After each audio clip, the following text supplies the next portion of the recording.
is how to set up fertilization estimates in Service Autopilot. So we're going to break down how to actually set up the services themselves, how to do the material costing, and then how to actually set up the estimate and show you the 3 different ways to actually present your estimate and give you some best workflow practices as well as we dive into that. So as always with Callahan's Corner, if you have any questions live or on the recorded version, we're going to answer those for you. Or if you have any other questions you'd like us to answer in another episode, we'd be happy to do that as well. But if you have any questions regarding this specific setup, we're happy to answer those for you for best practice. So without any further delay, we're going to hop in here and get going. And just as a reminder here, later this week, if you're watching this video live or this week here in the middle of March, we're going to have a special edition of Callahan's Corner talking about best practices around COVID-19, the coronavirus, and how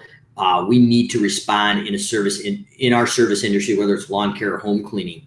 But we're going to go in and give you some best practice, and some of the local research that I've been doing as well as nationally is that just like the video I made last weekend, talking about it's not time to pull back and contract your marketing efforts.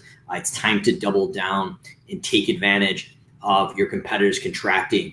Google pay-per-click and different ads on Google as well as Facebook, we're seeing anywhere from 50 to 70% drop in cost per click or lead acquisition dropping in the last probably 3 to 4 days. So if you are thinking about pulling back your marketing spend, what we've seen is the early predictors with this unpredictable thing going on with the coronavirus, the cost of leads as far as in Google and Facebook are anywhere from 50 to 70% less right now in the last few days. So your competition is not leading the way.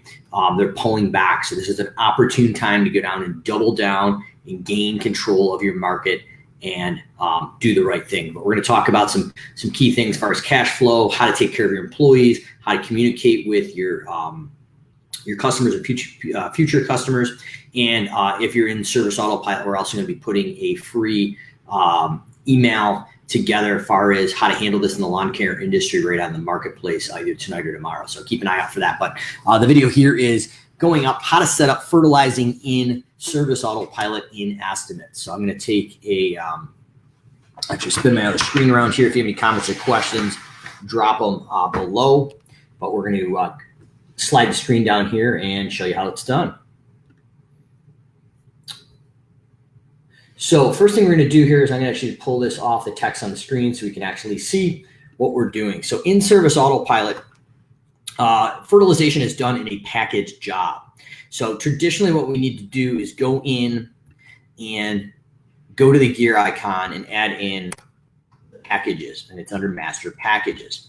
But before we ever go to this area to set this up for the fertilization, there's some foundational things that we need to understand and what we need to look at to make this actually successful. So what we're going to do is go into the Simple Growth Blueprint and build out a basic 4-step fertilization package. This is going to give you the foundational part to build a 6, 7, 8-step package or whatever else you're looking at doing. And there's a lot of areas where a package job is going to be effective. So the idea of a package job in the software is, let's say we're going into our pre-emergent round in the spring, and it needs to be done between March 1st and March 30th. For that to happen, it doesn't have to be done on a particular day, but it needs to be done within that time frame. So the system is going to give you a time frame that's ideal. If you go past the end date, it'll actually turn red in the actual system, and it's going to allow you to route for optimization and minimize that non-billable drive time. So in addition, we have a thing called a waiting list job. So a waiting list job is very similar to a package job where it's not a specific day, but it's a range that's acceptable. So where this would come into play is if we have maybe going in our second or third round, we have a post-emergent spray that we need to do. Some of the weeds never got knocked down by the first round, and it's a courtesy or a callback. That waiting list it needs to be done this week for good customer service, but it would give us the ability to route that job when we're already in that area and not bebop all the way around town. So we're minimizing that non-billable drive time. So first thing we need to do is create a custom field or job variable for fertilization. I'm going to recommend turf square footage or gross lot square footage. What we're going to do is go in and create that custom field right here. And I'm just going to make it just with some ones in front of it so I can easily find this, because in its test account, we have a lot of examples with this. So I'm just going to put in turf square footage, and I'm going to call the service pre-emergent. And just avoid the 11 in front of that, so I'm going to be able to find that quickly within this live video, because we have probably about 20 different versions of this fertilizing. But on Callahan's Corner, you ask the questions, we answer them live right on Facebook here, so we can handle the example right in front of you. So first thing we're going to do is go in and create how much is our dollar per hour revenue for our fertilizing techs. Let's say our goal is to get $65 per man hour per technician, and our expense break even before we make a profit is maybe $39 on that crew. So we've got some of the basic foundational pieces here. So that base price is the lowest price will show up is to, let's say, $55, the base price to show up. And we're going to say between 1 and 5,000 square feet is our base price at 55. Now, obviously, don't follow these prices as best practice by any means. It's just a fictitious example to show you how to build this out. So once we have that, we've got a price, we've got a maximum amount of square footage we're going to cover. So from 1 to 5,000 is $55 is our base price. And then we're going to put in how long we think it's going to take. So I'm going to say 20 minutes, 0.33. So what happens here is we've got a profit and profit percentage figured out. Now we need to actually go in and build out our material costs. But I'm going to say every 1,000 square feet over our 5,000 is an additional, let's say we're charging $5.50 per 1,000. And let's say that's taking you 4 minutes. So 4 divided by 60, because the system is looking at it as how many budgeted hours. So it's minutes divided by 60 is going to give you a fraction of an hour. So these are the basics we need. So we need a custom field for the turf square footage, the service name, the base price up top with how long it's going to take, the minimum or the maximum amount that base price is going to cover, and then every 1,000 or every square foot over thereafter, whatever that is, how much per 1,000, budgeted hours, and a cost. Now, traditionally, as a certified advisor, when we set this up for some folks, they don't take in account for materials. That is right from SA, basically a mistake that we probably shouldn't be looking at, because we want to make sure that with chemical tracking, we should have the product and labor and overhead recovery all built in the top end for job costing. So I'm going to put in here base price, expense for materials, and after base expense. So traditionally, what I'm going to recommend is after we kind of build this idea out and you understand this concept, we slide over here to the right and we have a package. So we'll call this our 4-step package. So the name that we're going in here is just generically, I'm going to do app number 1.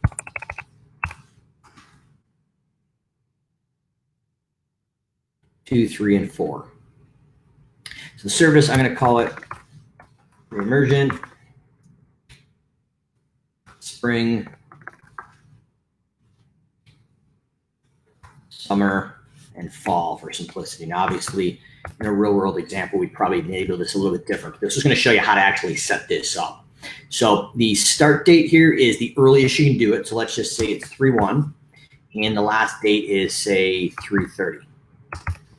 And then the next round is probably going to be 4/1 to, let's say, 4/30. And then the next gap is a summer. So we're going to say maybe July 1 to August 15th. Obviously, these dates are completely fictitious, but I want to give you some real examples. And then the fall could be from 9/1 to 10/30. What you want to do is put your start and end dates that are ideal for this.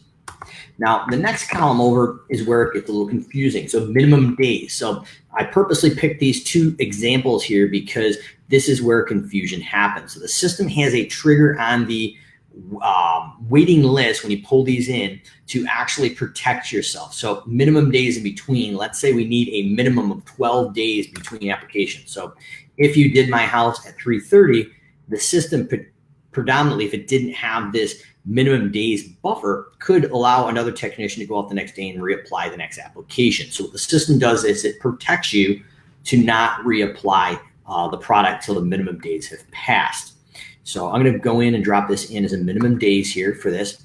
And then the last part here is our cost per material. So we want to go to our manufacturer, whether it's Ewing or John Deere or anywhere else you're buying it from, a private distributor like we did, and get our cost per thousand. So I'm going to go in and button this up. And so the idea here is once you have your cost of materials per thousand, we're going to build it out. So I'm just going to add in some fictitious cost per thousand. So let's say our first round is $1.50.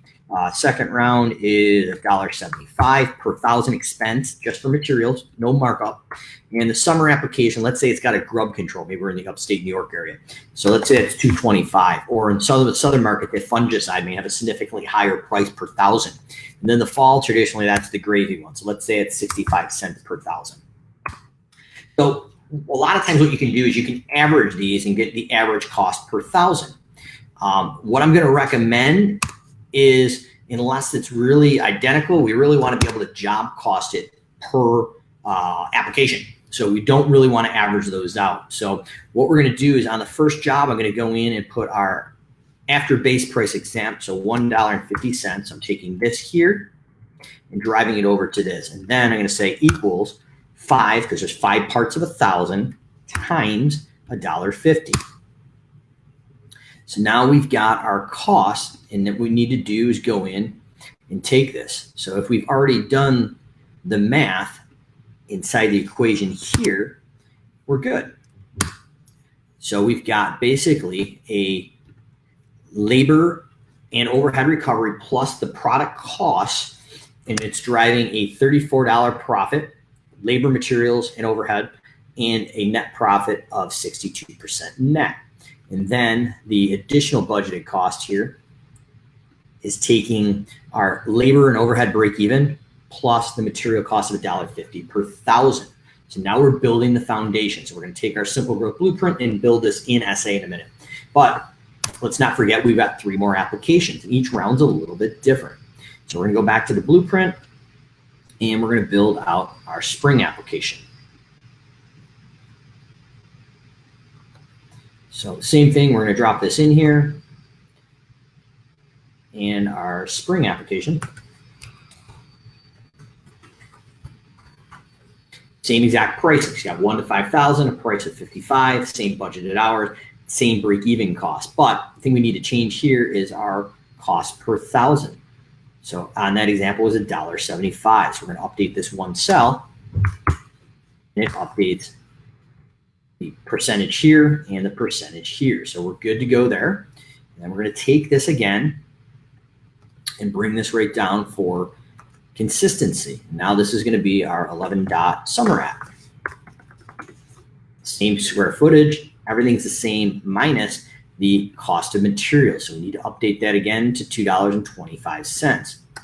The beauty of using the blueprint here, whether you work with us, you do it yourself, is it is a simplistic way. So you can go in and create a standardized process, and then if your material costs change year after year, the sheet tells you what cells you need to update before you go out and run your services and job costing for the next year. So it's a simplistic way to create consistency and be able to delegate this in your business.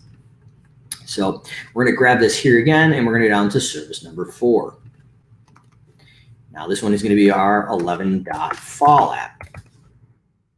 Same exact thing here, but we need to just update our price per thousand at 65 cents.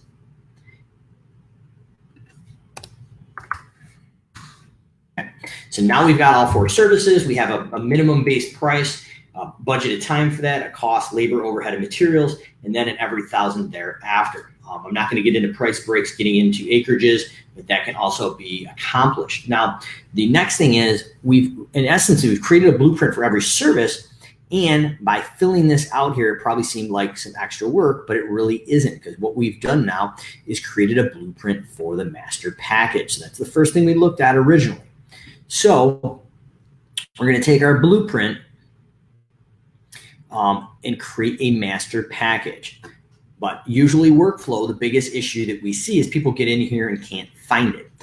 You need to actually build the service first here before we can pull it in. So this is master package is really the last step you need. So the first thing, if you're building this from scratch or brand new from SA, is what you want to do is go into custom fields. So foundationally, this is the first thing that we're building out for you. If you have any questions or comments during the live or recorded version of this, let us know. We're happy to answer them. So whether it's about this or something else you want to know, but we're going to go in and add the custom field. So we're going to go back to our blueprint, and it's 11 turf square footage. That's the exact the custom field that's being used for this package. So we've got it in there, and it's based to the customer. And the value type is not going to be text, but it's going to be a number, because we're doing a calculation of it. Now, I would also just click on print on work order. So depending on where you're looking in the system, you can get a total square footage for the day over the round. So if you're ordering products or loading the truck, you have an idea of how much material you're going to need on that crew or liquid. So we're going to save that. So we only really need one there. So foundationally, we've covered our custom fields. The next thing is we're going to go and build these services out. So we're going to go in and type in services and build these out. So we're going to go in, add a service, and for simplicity, I'm going to copy this over. So we need the service name, we need the code, we need the invoice description, we need the service mode, which is going to be per unit. We want to be able to go in and track chemicals if you're using chemical tracking. I'm not going to cover that in this video, but that is going to be important for you. So you want to collect that. I'm going to select the income account. So we're going to go in and use fertilization. And if you're using classes, we're going to say this is from our summer class, not our winter class. Estimates are going to go in. We're going to just paste this in, but this is the estimate description. But obviously you'd want to make that detailed, but for time's sake, I'm not going to type out a whole description of pre-emergent, the timing and things like that. And we're going to rate matrix. So we're going to go calculation, rate times visits. And we're going to go in and do our turf square footage. Now what we're going to do is literally take these top 5 cells I'm highlighting here, and they're going to transfer in automatically to this system. So we're going to go in 1 to 5,000. You're charging $55. It's taking it 0.33 man hours. And remember, when you're creating your budget hours, it's always based on one person. So traditionally in a fertilizing crew, it's one person crew. But if you were doing multiple massive properties and you got a few people riding ride-on spreaders, it's based on how long it would take one person to do the job. So that's usually the other misconception when these are being built out. And then our break even here is $20.37, labor, overhead, and materials. And we're going to say every 1,000 square feet over 5,000, which is our base price, is an additional $5.50 per 1,000.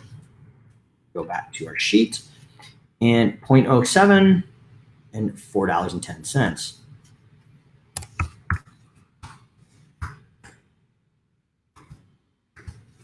And then we'll just hit save and new. So we're going to make 3 more of these, one for the spring, the summer, and the fall.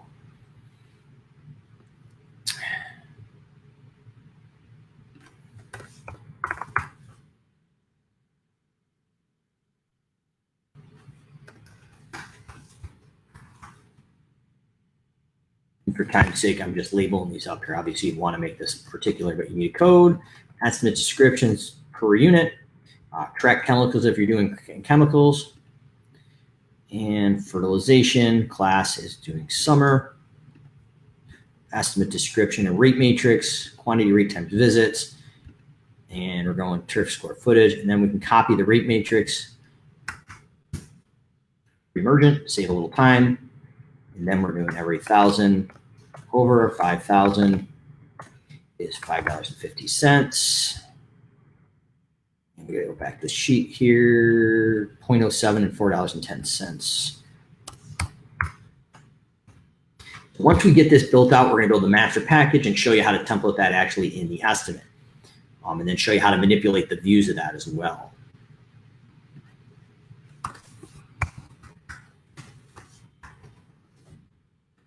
Our summer app coming through now.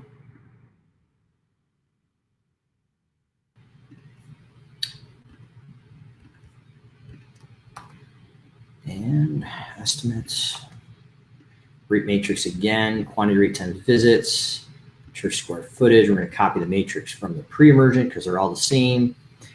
The only difference is the cost. So we need to go in and grab the $20.37.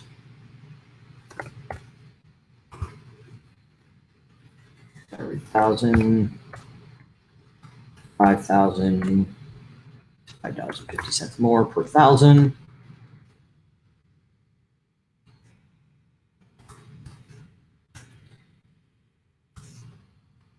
7 and $4.10. We got one more we've got to add. It's just a fall, and then we'll break this down in the system how to actually do it.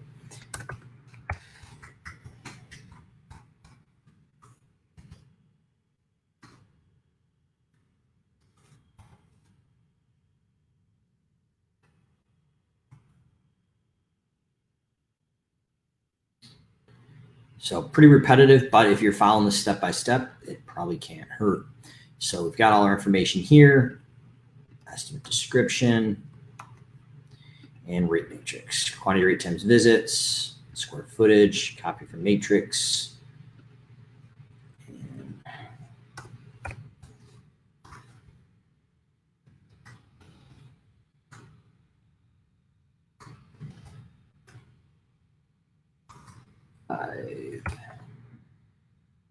7 and $4.10. So now that we have all 5 services built out from our blueprint, we've literally just transferred these over here, each one, all 3 apps. And now we're going in to create our 4-step master package. And then we're taking this master package and transferring into the estimate for answering the question. But foundationally, these are the parts that build upon this. So we're going to go into services. We're going to go to the gear icon, and we're going into master packages. So we're going to create a new one here just so we can see what it looks like here. We're going to add the package. I'm going to name it 1111 dot.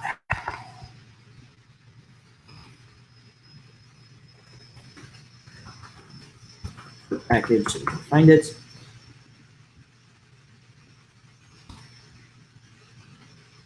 Paste that in. Now, renewal date is traditionally going to be January 1 of the following year because it's a year-to-year contract or renewal process. So I'm going to say the renewal date is going to be 2021, January 1st. Now, what we're going to do is create all 4 services. For time's sake, I'm just going to call this app number 1 and paste these in.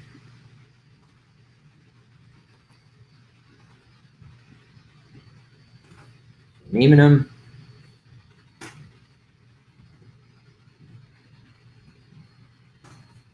Now, this is why we needed to do this last, because these services are going to pull in.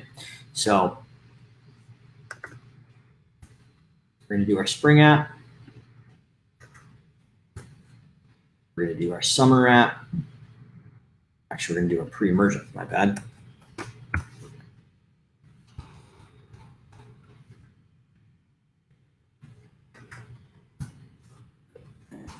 Show up.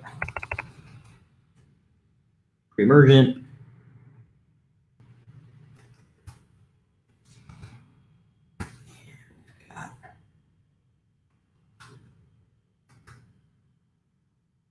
Spring. Summer and fall. So just for reminder, we are pulling this off our blueprint of our package. So now if we don't have to go into SA or you're updating things, you know exactly what the start and end dates are, the package name, the service start end date, minimum days in between, and the material cost. So this is a good way to keep a good record outside of SA. So this is your blueprint to update SA later. So I'm going to take these dates right here in the minimum days and plug these in. Cost per materials is only used on your blueprint. Now it's included on the service. That's not needed for the package. So I'm going to plug in these dates. So make sure you're in the right year. And I'm going to say 3/1 to the end of the month.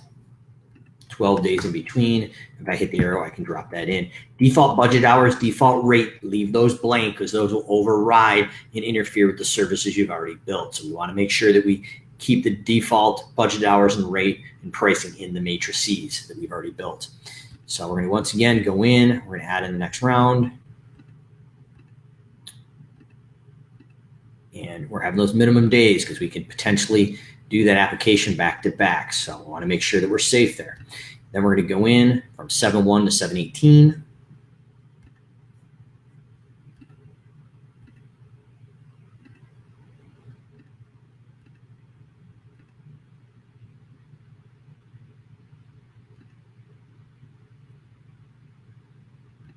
And the last round, I believe, was March or September 1st through October 15th.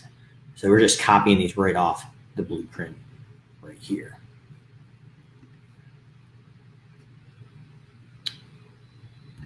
So once you have this set up, you've named it, you've described it, you put a renewal date in there. Now we go in and hit Save Changes. Now you have a live package. You can see it right here. These red ones need to be renewed. So those actually have to be renewed and actually suck the people back in. That'll be a different video. But the idea to answer the question is now we've got our custom field set up. We've got our services set up. We've got our overhead, labor, and products built into the services. Now we drove them into a master packages with start and end dates, minimum days in between. Now it's time to actually go out and create an estimate template. So we're going to go into templates, estimate job template right here. And we're going to add a template.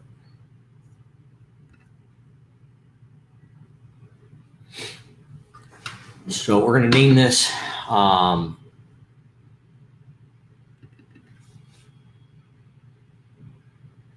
it looks like Nathan said, when you're done, can you actually show sending out the estimate as well? Yep, absolutely, Nathan. So if you're watching live, I'm just setting up all the foundational pieces because a lot of times the foundational pieces are not always connected. If they're not connected in the right spots, foundationally, we aren't able to present it as we want. So the question was, how do you present this on the estimate? But instead of rushing to the end, I want to lay some foundational understanding how to build this all up sequentially. So Nathan, if you're watching, this is going to be the part you want to see.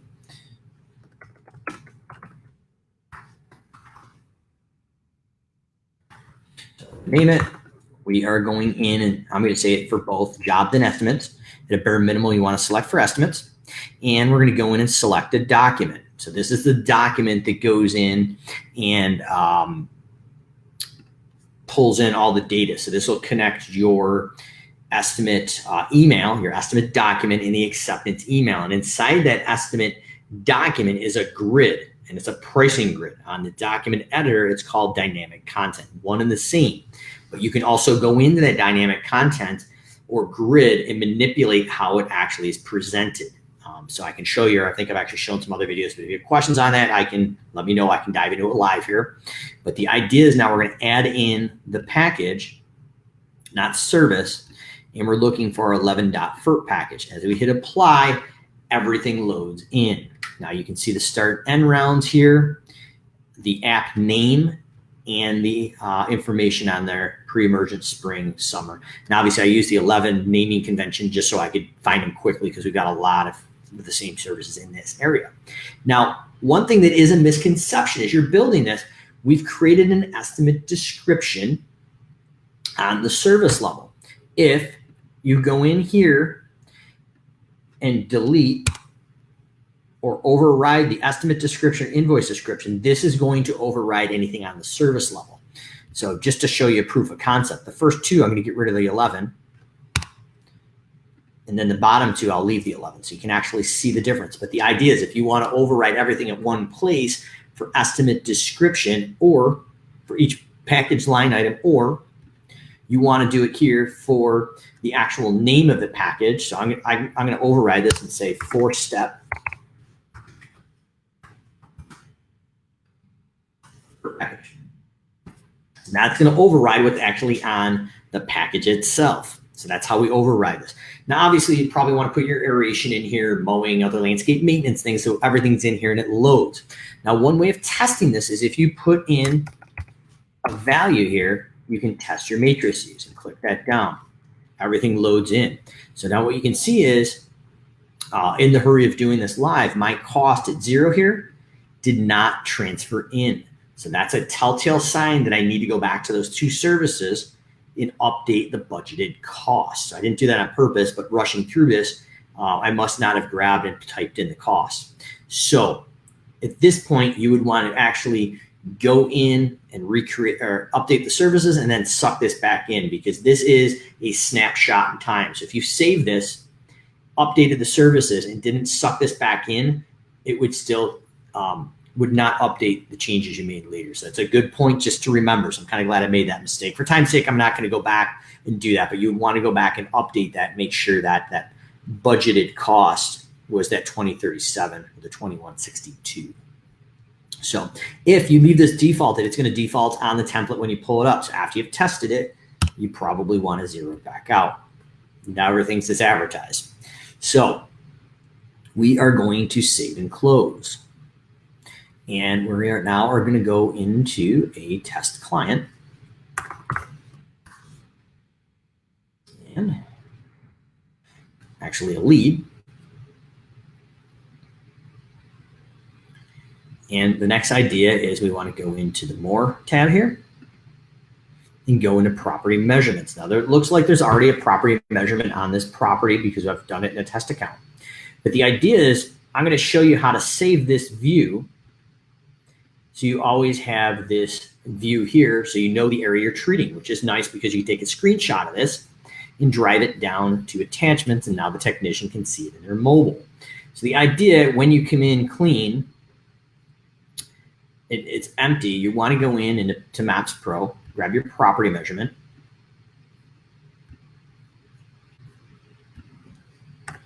label it turf area, and then go in and actually measure it. I'm not going to be real precise for this, but this is the workflow now, how we're driving the information into the estimate and how we're going to show it. Now, once the estimate's up, there's going to be 3 separate ways we can actually show this estimate. So I want to go through all 3 separate ways to make sure that you can dial this in. So the idea is you go in and you grab your area here, you color it, whatever color you want. And now we choose it, turf area, and we can save it. Let's say this guy here or girl has a pool. The idea is we're not fertilizing the pool, so we can be a little more competitive. So let's take this area for the pool and highlight it and turn it blue. And hit choose. Now, where this plus sign is, we're actually going to make it a negative. So it takes this 731 square feet and subtracts it from the gross square footage. And then we hit save. So now every time we pull this up, we know the property. So we're going to go in now and go to custom field here and select and find our 11 dot turf square footage that's calculating off our area. So we're going in here and selecting it and hitting save. Now the turf square footage is saved as a custom field, and it's going to calculate the price automatically. And now we're going to go in and set up the estimate to show hopefully the way Nathan wants. So we're going to hit add an estimate. Hopefully I grabbed the right estimate template, but Facebook Live, it's always an adventure. So if we didn't, we can update it. We've got the 111 estimate template. We're going to grab that in. That should pull in the package, which it did. And you can see it calculated a rate, budget hours, and cost before profit. And it shows our profit percentage right here. Now, when I made my mistake, I had the budgeted cost on the overage past 5,000, but I should have went back and updated it so it captured the base price, cost of labor, materials, and overhead, and added in the additional. So just added in the additional cost from the bottom line here. So that's why it's calculating some of it, but not all of it. The first one I did, I tested at 5,000 square feet. So you really want to taste your base and then your overage when you press your template. The idea is that if this was fully set up, we have a price, budgeted time, how long it should take, and a cost and a profit margin projected. So now there's 3 different ways here. So this little printer icon, if you click print items, will show package total only, so just the total for all 4 rounds.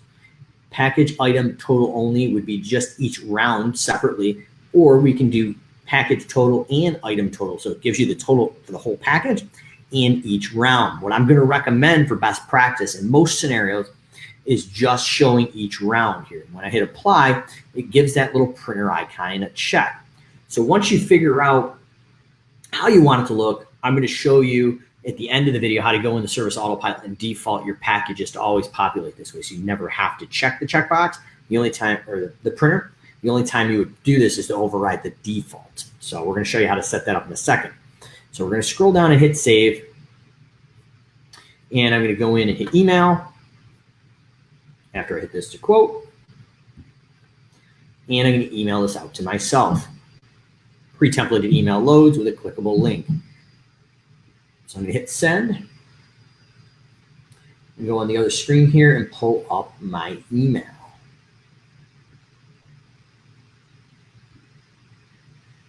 And then I'm going to go through the 2 or 3 different ways to show the pricing in the live estimate that I'm going to pull up over here, so you can actually see all the different options for that to actually show up. All right, so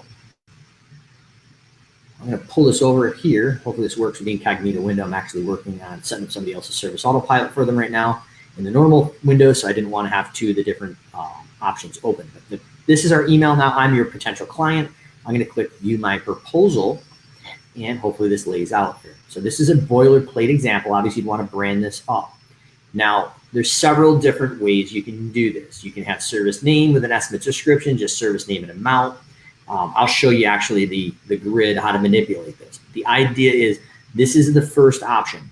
So it is all the applications with just the price per application.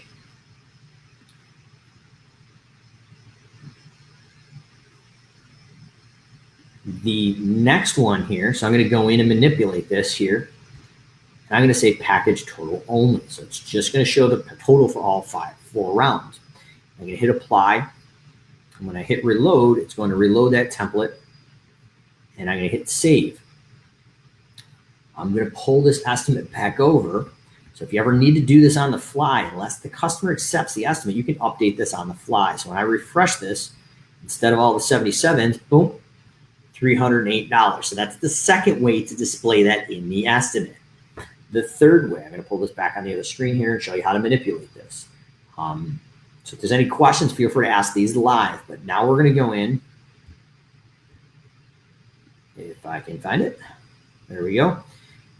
And I'm going to do each application round and the totals. That's the third option here. I'm going to hit apply. I'm going to reload my template and hit save. Now that's going to update the final product.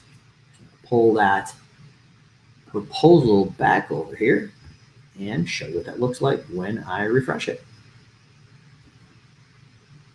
Now you have the 308 and the different line items. In my opinion, that's kind of confusing. You would definitely want to make sure your description name is this is the total price and the prices below are the breakout. So next thing the customer would do is scroll down.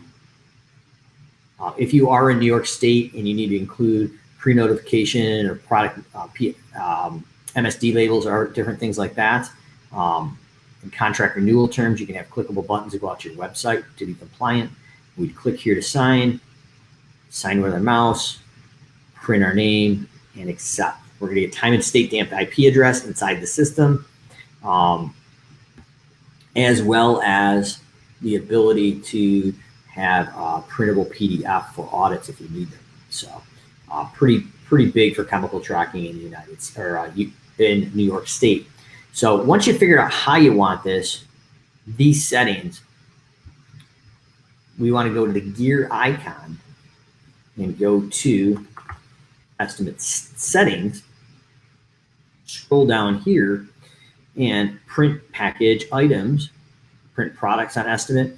So what we're going to do is print package items, and it opens up another window. Same exact options here. that we had on the other one. So if I only want to do just each round, I click that here. And when I hit save, we're good. So that's how we're going to do that. If we want the electronic signature, we just click this box here, and that will take care of that. Now, the subtotal right where I signed was sitting there. I recommend deselecting that. I'm going to save. So now every time we do that moving forward, it's going to populate the way we want it. So the last and final part of this that could be a tad bit confusing is your estimate grid. So remember, I had the name, the estimate description, and the actual amount. So if we want to get into simplicity, we type in grid and go into estimate grid. We add a grid. So this is going to be, I'm going to label this 11 dot for grid. So what it is. But the idea is it comes defaulted with name, quantity, rate, and amount. So quantity, we probably don't want that. So I'm going to remove quantity. Rate is the same as amount. So we're probably going to get rid of rate for this kind of example. Now we probably want the amount. We've got the name and description, and this is how it was actually showing. But when I click that, notice the amounts before the estimate description. This green little box here, you grab it just right, it's a drag and drop. Now, if it's just a fertilizing estimate, you could actually make this pretty interesting. So this could be fertilizer round. So those aren't fixed. That header can actually be edited. And this could be fertilizer round description. Now, in certain states like New York, we may have to include some of the EPA numbers and different information on there. So that is a good place to stick that in. And that amount, you could just put in price per application. So as you're just showing everything, you're not showing the package total, but each line, this could be price per app. And we can stick that in there, or just whatever you want, but you can label those and change those. And you can go in and continue to update these as you want. Most people aren't aware of it. Where it says table here, you can actually turn this into a paragraph. Now, this is really not applicable for fertilizing, but it gives you an interesting view for maybe design builds. That's just an interesting tidbit there. So, and the other things is you can go in and show grid lines, make them darker, lighter, whatever you want. And then you can also show subtotals or not. I'm going to recommend turning these all off, and that's going to just give you the price per round. Very simplistic. And most people will probably not have this middle area, just the round / description and the price. So you can condense it. It's going to look a little bit more friendlier on a mobile as well. So comments or questions, drop below. But Callahan's Corner, you ask the questions, we answer them live on Facebook. So Nathan, if you're watching, buddy, did that cover your questions? How to actually get that live on your estimate? And like I said, we are going to be doing a special event later this week on the coronavirus, COVID-19, how to handle that in your service business. We've got a free email that we're building out that you can customize, and we're going to put on the Service Autopilot Marketplace as a free gift to everybody in the ecosystem. And in addition, we're going to be going over conversational marketing, Facebook Messenger bots, especially with everything that's going around COVID-19. People are more apt now to buy online than ever. So we're going to break down conversational and marketing and automated Facebook Messenger price bots that sync with Service Autopilot with no double entry, built with V3 forms, how to avoid duplicate contacts with that. But that's coming up later this week. But comments or questions, drop them below. Have it answer them live or on the recorded version. That's how we break out fertilization rounds. How do we include labor, overhead, recovery, and materials? Custom fields, we build out a master package with a blueprint, and then we go out and take that blueprint, pull it into an estimate template, and in that estimate template is going to be linked to the estimate email, the estimate document, which has this design grid in it or dynamic content, and an acceptance email. So those are all the parts to drive this whole entire process together. So we'll see you again tomorrow, Callahan's Corner, where you ask the questions, we answer them live on Facebook.